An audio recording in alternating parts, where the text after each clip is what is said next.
Hello, Mark. My name is Tinson. My student number is 56. I'm a freshman. Jiang, what I learned from 100 Days of Rejection. When I was 6 years old, I received my gift. My first grade teacher had this brilliant idea. She wanted us to experience receiving gifts but also learning the virtue of complimenting each other. So have all of us come to the front of the classroom, and she brought all of us gifts and stacked them in a corner. And she said, "Why don't you just stand here and compliment each other? If you hear your name called, go and pick up your gift and sit down." What a wonderful idea, right? What can go wrong? Laughter. Well, there were 40 of us to start with, and every time I heard someone's name called, I would get out the hardest chair, and then there was 20 people left, and 10 people left, and 5 left, and 3 left. And I was one of them, and the compliment stopped. Well, at that moment, I was crying, and the teacher was freaking out. She was like, "Hey, will anyone say anything nice about these people?" Laughter. No one. Okay, why don't you go get your gift and sit down? So perhaps next year someone might say something nice about you. Laughter. Well, as I described in this you probably know I remember this really well. Laughter. But I don't know who felt rose that day. Was it me or the teacher? She must have realized that she turned a team building event into a public roast for 3 6-year-old. And without the humor, you know, when you see people get roasted on TV, it was funny. There was nothing funny about that day. So there was one version of me, and I would die to avoid being in that situation again, to get rejected in public again. There's one version. That festival at years, Bill Gates came to my hometown, Beijing, China, to speak, and I saw his messenger. I fell in love with that guy. I thought, wow, I know what I want to do now. That night, I wrote a letter to my family telling them, by age 25, I would build the biggest company in the world, and that company would buy Microsoft. Laughter. I totally embraced this idea of conquering the world. Domination, right? And I didn't make this up. I did write a letter, and here it is. Laughter. You don't have to read this through. Laughter. This is also bad handwriting, but I did highlight some keyword and get the idea. Laughter. So, there was another version of me, one who will conquer the world. Well, then 2 years later, I was presented with the opportunity to come to United States. I jumped on it because that was where Bill Gates lived, right? Laughter. I thought that was the start of my entrepreneurial journey. Then, fast forward another 14 years, I was 30. Nope, I didn't build that company. I didn't even start. I was actually a marketing manager for a Fortune 500 company, and I felt I was stuck. I was stagnant. Why is that? Where is that 14 years old who wrote the letter? It's not because he didn't try. It's because every time I have a new idea, every time I wanted to try something new, even at work, I wanted to make a proposal. I want to speak out in front of people in a group. I feel there was this constant battle between the 14 years old and the 6-year-old. One wanted to conquer the world, make a difference. Another was afraid of rejection, and every time that 6-year-old won. And this fear even persisted after I started my own company. I started my own company when I was 30. If you want to be a Bill Gates, you have got to start sooner or later, right? When I was an entrepreneur, I was presented with an investment opportunity, and that I was turned down, and that rejection hurt me.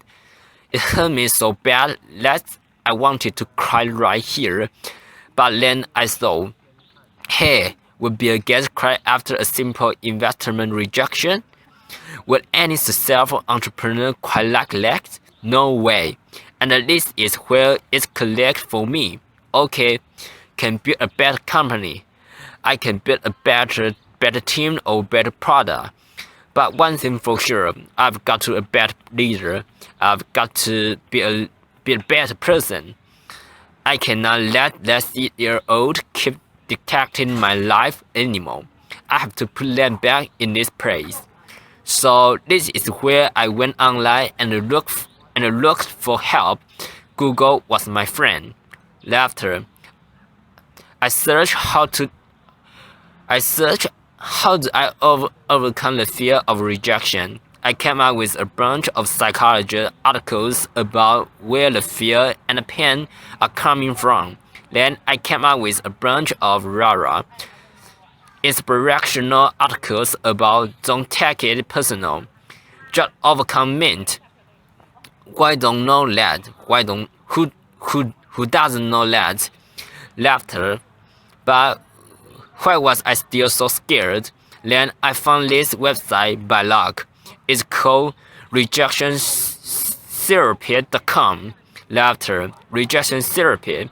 Was this game invented by the Canadian entrepreneur? His name is Jason Conley. And basically the idea is for 30 days you go out and look for rejection, and every day get rejected at something, and then by the end you desensitize yourself from the pain. And I love that idea.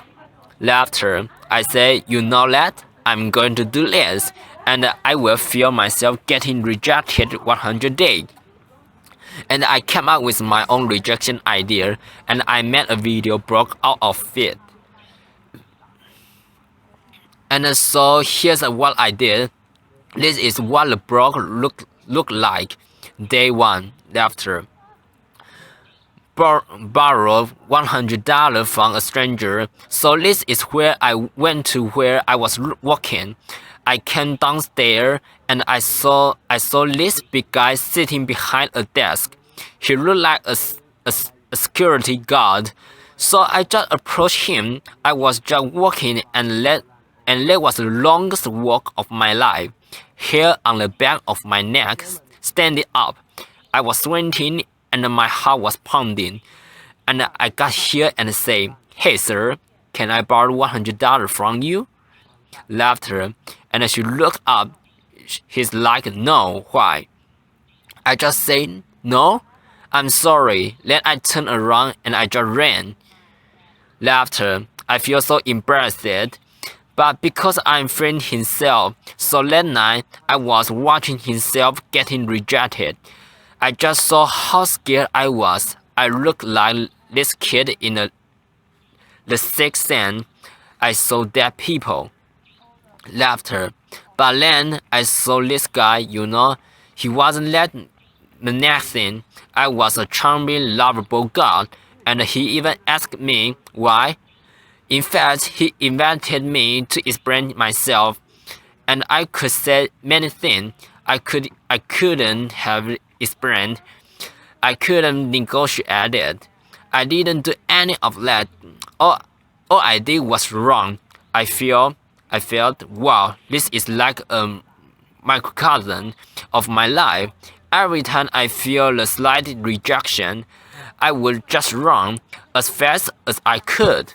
And you know that the next day, no matter what happens, I'm not going to run. I will stay engaged. Day 2. Request a burger refill. Laughter. It's when I went to a burger joint.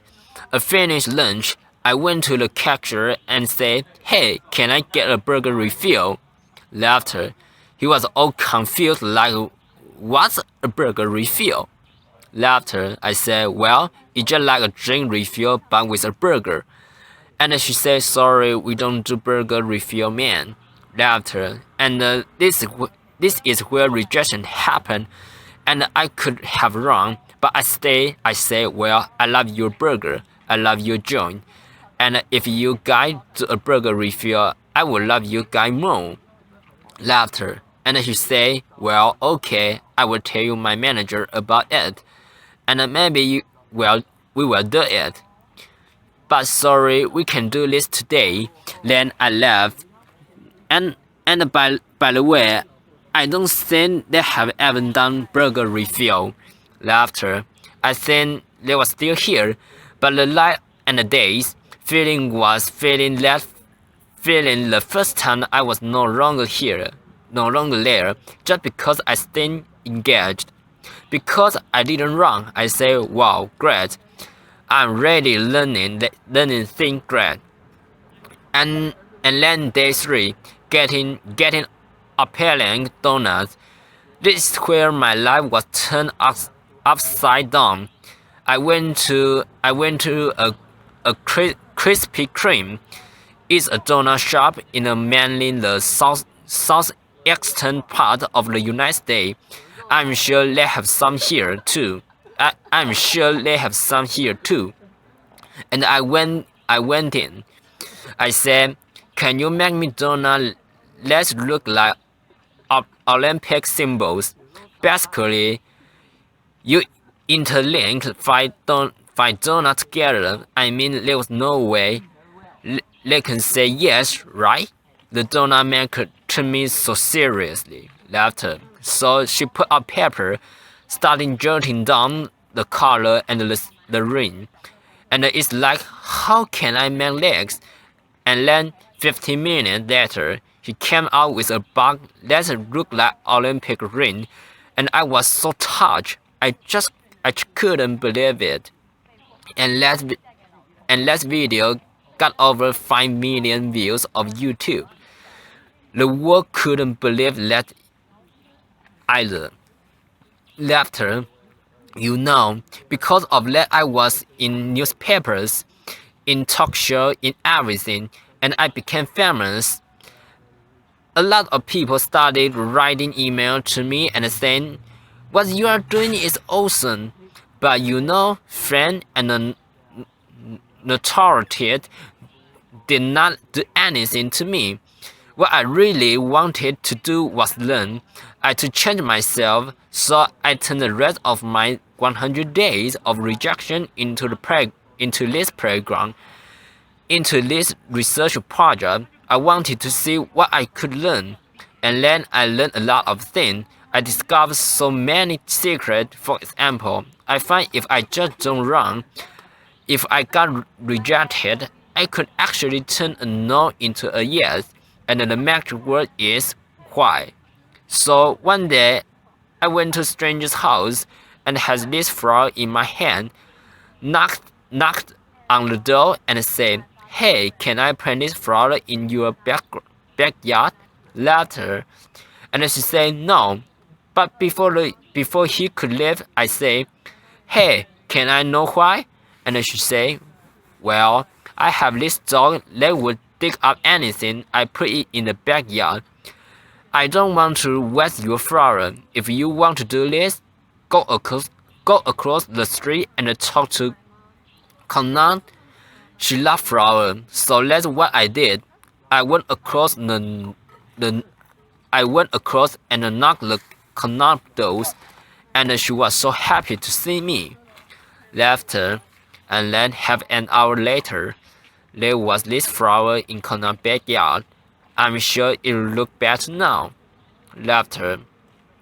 But I have left after the initial rejection. I would have threw out. I have thought, well, it's because the guy didn't trust me, and because I was crazy, because I didn't dress up well, I didn't look good. It was none of those. It was because what I offered didn't fit what he wanted, and she trusted me enough to offer me a referral, using a sales term, and converted a referral. Then one day, I also learned that I can actually say certain things and maximize my chance to get a yes. So, for example, one day I went to Starbucks and asked the manager, "Hey, can I be a Starbucks greeter?" It was like, "What's a Starbucks greeter?" I say, "Do you know this? Do you know those Walmart greeter? You know, those people who say hi. Those people who say hi to you before you walk in the store and make sure you don't steal stuff. Basically, I want to give Walmart experience to Starbucks customers." Laughter. "Well, I'm not sure that's a good thing. Actually, I'm pretty sure it's a bad thing." And she was like, "Oh, yes, this is how he look. His name is Eric." And she was like, "I'm not sure. This is how he was hurting me. Not sure." Then I asked him, "Is that weird?" He's like, "Yeah, it's really weird, man." But as soon as he said that, his whole demeanor changed. His whole demeanor changed. It's as if you put in all the top, you put in all the top on the floor, and he say, "Yeah, you can do this. Just don't get too weird." Laughter. So for the next hour, I was Starbucks greeter. I say hi to every customer to walk in, and give them a holiday cheer. By the way, I don't know what your career trajectory is. Don't be a greeter. Laughter. It was really boring, but then I find I could do this because I mentioned. Is that weird? I mentioned the job that he was having, and because I mentioned is that weird, that means it wasn't weird. It wasn't weird. That means I was actually thinking just like him, seeing this as a real thing, and again and again. I learned that if I mention some job people might have before I asked the question, I gain their trust. People were more likely to say yes to me. And then I learned I can fulfill my life dream by asking. You know, I came from 4 generations of the teacher, and my grandma has always told me, "Hi, Jiang. Hi, Jiang. You can do anything you want, but it'd be great if you became a teacher." Laughter. But I wanted to be an entrepreneur, so I didn't. But it was always been my dream to actually teach something. So I said, what if I just ask and teach a college class? I lived in Austin at that time, so I went to the University of Texas of Austin, and knocked on a professor's door and said, "Could I teach you class?" I didn't get anywhere the first couple of times, but because I didn't run, I kept doing it, and on the third try of the professor was very impressed. I was like, no one had done this before, and I came in prepared with the PowerPoint and my lesson. He said, "Wow, I can use this. Why don't you come back in 2 months? I will fill you in my curriculum." And 2 months later, I was teaching a class. This is me. You probably can see. This is a bad picture. You know, sometimes you get rejected by writing. You know. Laughter. But now, when I finished teaching that class, I was walked out crying because I thought I could fulfill my life dream just by simple asking. I used to think I have to accomplish this thing, had to be a great entrepreneur or get a PhD to teach. But no, I just asked and I could teach. And in that picture, you can see you call Martin Luther King John. Why? Because in my research, I find that people will really change the world, who change the way we live and the way we think, are the people who were met with initial or often violent rejection. People like Martin Luther King Jr., like the Mahatma Gandhi, Nelson Mandela, or even Jesus Christ. These people did not let rejection define them. They let their own reaction after rejection define themselves, and they embrace rejection. And we don't have to be lost people to learn about rejection. And in my case, rejection was my curse, was my bogeyman. It was bothering me my whole life because I was running away from it. Then I started embrace it. I turned that into the biggest gift in my life. I started teaching people how to turn rejection into opportunities. I use my blog, I use my talk, I use the book I just published, and I'm even building the technology to help people overcome their fear of rejection. When you get rejected in life, when you are facing the next obstacle or next failure, consider the possibility. Don't run. If you just embrace them, they might become your gift as well. Thank you. Applause.